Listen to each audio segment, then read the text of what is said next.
When you compare the list of champions who got released ever since 2020 to that of champions who came out from 2015 to 2020, there's a very noticeable difference not just in the capabilities and appearances of those champions, but also their class composition. The second generation, as I like to call it, first generation being 2009 to 2015, second being 2015 to 2020, and third being 2020 to the present, may have had the most varied roster among the three if we go by the sheer assortment of classes given to us. There was a close equity between marksmen, assassins, mages, fighters, skirmishers, tanks, enchanters, and whatnot, but throughout 2020, beginning from set, that variety has diminished considerably, replaced primarily by members of the Slayer class, assassins and skirmishers. Though we do still get the occasional fighter, enchanter, or mage, there's definitely a bias towards making champions primarily known for their fast-paced, high mobility 1v9 carrying potential. Conversely, what do you notice about third generation champions? Rather, what do you not notice? The absence of tanks. From 2020, there have only been 2 tanks added to the game, Rel and Gasante, of which should be hard-pressed to even call the latter a tank at the time. I suppose you can also count the Skarner rework. So for all intents and purposes, there was only one new tank champion that came out in 2020, and prior to her mid-scope, Rel was considered one of the most unsuccessful modern champions in the game, and she also happens to be my most viewed Why No One Plays episode. In any case, what happened to tank champions? Why isn't Riot making more of them anymore when it felt like there was a new type of tank being released every so often throughout the 2010s? We'll be talking about that for today. Before we get into the video though, I want to give a shout out to our sponsor for today. Supervive has officially been released about a month ago on global servers. As you guys know, they went through an early access back in late 2024, but now the game's officially out for version 1.0. You can download it for free on Steam right now. For those unaware, Supervive was made by ex-Riot, Bungie, and Activision/Blizzard developers, with the studio being led by the ex-head of League of Legends and TFT. It's an action battle royale game with a focus on theory crafting builds and relics to take into each and every match. What you essentially do is you have an armory of relics you can access at the start of a game, and then throughout that game, as you take out other players, you can get their relics too. With over 100 items to choose from, there's tons of different strategies to try out. The most recent hunter right now is Tetra, who can throw boulders, raise walls, and dunk enemies straight into the abyss. More hunters come out very frequently, so there's a lot to check out right now. Supervive currently has 2 modes, Trios and Arena, the former being their main game mode consisting of 12 teams of 3 to battle for last team standing, so there's still a big focus on team play. You drop into the map, farm creeps for gold, buy items and all that just like you would in League. To celebrate 1.0, they're releasing Sky Sharks, offering exciting ways to move around the map, and also new hunters come out at a very frequent rate. So if you're interested in checking out Supervive, then you can use my code Vars Supervive to get a free Secret Agent Shift skin once you download the game. Be sure to try it out if you haven't already. Thanks again to Theorycraft Games for sponsoring the video, but for now, back on topic. Tanks face a rather unique situation that no other class has to deal with. Each category of champions consists of a range of properties they're expected to excel at and a range of weaknesses they're supposed to struggle with. For instance, artillery mages have the benefit of range and damage on their side, giving them easily the best neutral game within the cast, as few if any members outside of their class can even get close enough to attack, let alone match their firepower. In return, should the gap ever get breached, artillery mages disintegrate faster than the majority of champions due to their complete lack of defensive options. Every artillery champion is conceptualized around that framework. So long as they adhere to those constraints, pretty much anything goes. An artillery mage can be someone who likes to chuck bombs at you, they can be someone who likes to blast you with unusual plasma shapes, they can be someone who throws ballista-sized arrows at you, they can throw pulses of energy at you in a straight line or at a targeted area. Point being, there's a plethora of ways to navigate a long-range poke champion, evidenced by how they put 10 abilities into play, each with their own use cases. Champions can even have abilities resembling each other's, such as how Zera's W and Hui's QW look almost identical, and yet you can form reasons to use either by virtue of their subtle nuances. Tanks are the only class in the game without that luxury because it's the only class in the game whose members are not defined by playstyle but by purpose. For those of you who saw my video on tank items, you may recall I went into detail about how tank items are reactive purchases, while every other item in the game is a proactive purchase. As a primer, for those who haven't seen the video, although I highly recommend you do so after this one, when you purchase a damage item like a Triforce or Infinity Edge or Luden's Companion, you're buying that mostly for yourself to facilitate your champion's DPS and capabilities. There might be some variance to it, like how people choose to run Black Cleaver against the Malphite or Blade of the Ruined King against the Mundo, but by and large all DPS items have an objective and consistent value to them. Not so the case for tank items. An armor item is of no use against a mage, nor is a health item good against a champion who deals % health damage. Tank items are purchased in response to whatever the situation calls for. If you're up against a Graves jungle, Yana mid, and Caitlyn bot, you might want to consider picking up Randuin's. If the enemy team has an Aatrox, Briar, and Soraka, then a Bramble Vest might be in order. Outside of a few specific champions who, ironically, build health items for the purposes of offense like Mundo and Tahm Kench, Tank items are reactive purchases. But what if I told you that tanks themselves are reactive picks? Seldom if ever does someone pick a DPS or carry champion with the intent to deal with a certain type of foe. Sure, there might be counter picks like how people choose Salak and Sylas against a Malphite or a Vex against a Yone, but realistically Sylas and Vex can be locked in as proactive picks too. They can do their job with or without consideration for the enemy team composition. Tanks on the other hand are for the most part designed around responding to either an abundance of something on the enemy team, like a certain damage or ability type, or a lack of something on your team, like if your team consists of 4 squishy backlines without any crowd control, or even a more niche application like if you have a Yasuo on your team and you could use the knockup. Some tanks can be used in a more general setting than others, and that's not to imply they can't be picked independently from the situation. I don't think anyone would complain about having a Mumu or Zac on their team because it simplifies the engage, but if you think about it, even that sentiment brings to focus how people view the tank class as a whole. They're defined by a purpose, not a playstyle. What this has to do with the title of the video is that by prioritizing function over form, the class inherently deals with a lot more stringent boundaries than any other class. When Riot designed Mbessa, apart from incorporating her playstyle and personality in Arcane to League of Legends, their primary focus was just to add something new to the game, not particularly address the thing that was missing or in need of response. However, if you look at the majority of tank champions in this game, their goal is something that can only really be achieved by them. What is the purpose of Malphite? Some may point to his explosive engage, but that's only a small part of it. Among other things, the purpose of his ultimate is to get into the enemy backline. In doing so, that's where his true purpose comes into play. Anti-auto attack damage. Thanks to his extreme amounts of armor and a heavy attack speed cripple on ground slime, Malphite's a textbook counter to any champion who remotely depends on physical auto attack DPS, which happens to represent a significant portion of the roster by way of the ADC role. Malphite was built in response to something. With this goal being about purpose, not playstyle, there's nary a practical need to make additional backline access anti-auto attack tanks. And before you say Rammus, I said a need for it. They can easily make a billion more Malphites than Rammuses, but is that practical? Not really, and I doubt the player base would be receptive to or even care about the inclusion of more of those types of tanks.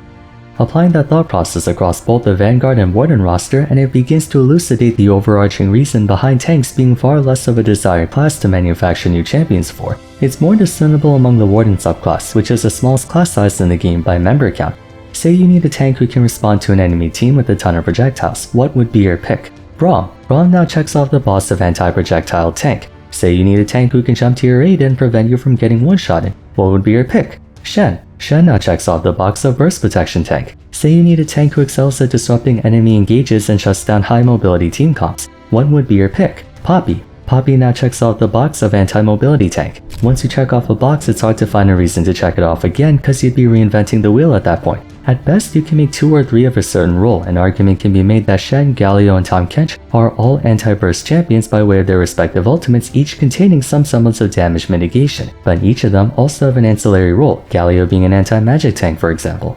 To a lesser but still more than relevant extent, this also applies to Vanguards. I already went over Malphite and Rammus being the 2 backline access anti-auto attack champions. Then you have Sejuani, Nautilus, and Leona being the single target lockdown tanks. Ornn and Rel being the humongous AoE engagers, Maokai, Zac, and Gragas being the sustain tanks, Skarner and Gragas being the displacement tanks, Zac and Nunu being the long-range engagers, Alistar and Sion being the Hulk and Bulk and meat shields. By this point, most if not all the major bases have been covered. While you can design several proactive champions who share a gimmick or function, you can only design so many reactive champions who share a gimmick or function, because ultimately your priority is to deal with whatever it is you need to deal with. And if that thing has been sufficiently dealt with, then you need not go any further. Simple as that.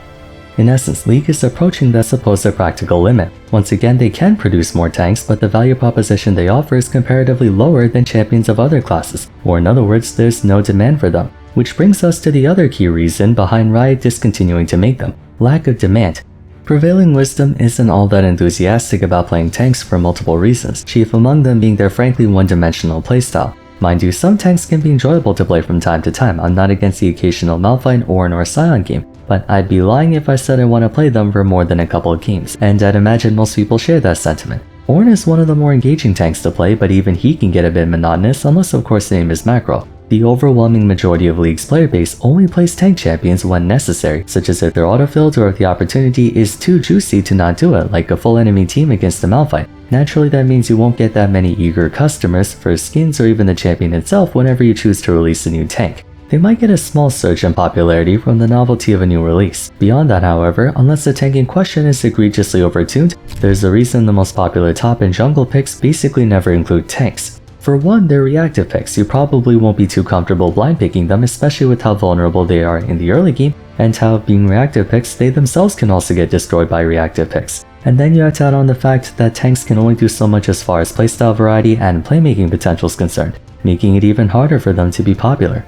Further diminishing the demand for tanks are two additional problems. First, the notion that tanks have poor carry potential is a tale as old as time and a driving force behind many of the issues that came about regarding the class over the years. Being the champions who set up the fight and effectively take the L so that their team can get the W means you have to rely on random people every single game to have the knowledge and presence of mind to follow up on your engage and be in a position to carry. Understandably, no one wants to deliberately relinquish their own agency for the benefit of the group in solo queue. You might as well gamble your life savings on black at that point.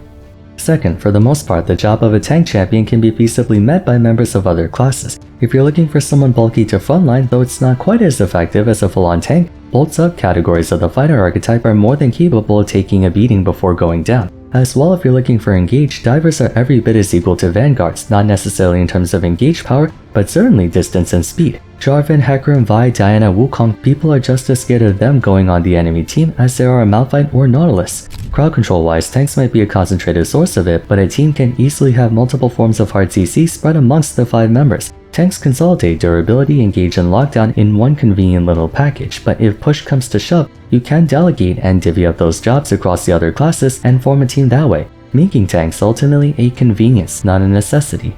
You can make a case that applies to all classes to an extent, but I'll remind you the other classes have the benefit of being played based on playstyle, whereas tanks are only played based on purpose. More players inherently would choose to play a fighter, mage, marksman, or slayer than they would a tank for the express purpose of because they're fun, whereas for a tank, they're mostly played because they're needed, at least in terms of top and jungle. Down in support, people play Leona, Nautilus, and whatnot all day, but if you noticed, even in 2025, it's mostly the same tanks being played over and over again. So as you can see, a lot is working against the benefits of making more tank champions. They're not as dynamic to play as other classes, it's kind of pointless to reinvent the wheel, they have subpar solo carry potential, and what they're able to do can be partially emulated by other champions. Ultimately, the circumstances make it so Riot has to push the needle on what tanks are capable of doing. There's just one problem. Every single time they attempted to do that, the backlash was extraordinary. You guys remember when Ornn first came out? Holy sh**. People were livid. This guy was so overpowered during his maiden voyage. First, he could build items without having to recall back to base. Nowadays, no one cares much about it, but for 2017 standards, that was 200 years levels of overloading. He dealt as much DPS as a fighter champion while having the durability of a tank. His W gave him a gigantic shield with a boatload of % health damage and CC immunity. He had so much AoE crowd control he could 1v3 teams on his own. Even during laning phase, it was hard to fight him on account of his sheer base damage and durability. Then towards the mid to late game, he helped his teammates power spike even harder with his masterwork upgrades. He certainly accomplished the task of being a more independent tank with a modicum of carry potential, but the response against that was complete outrage by the community.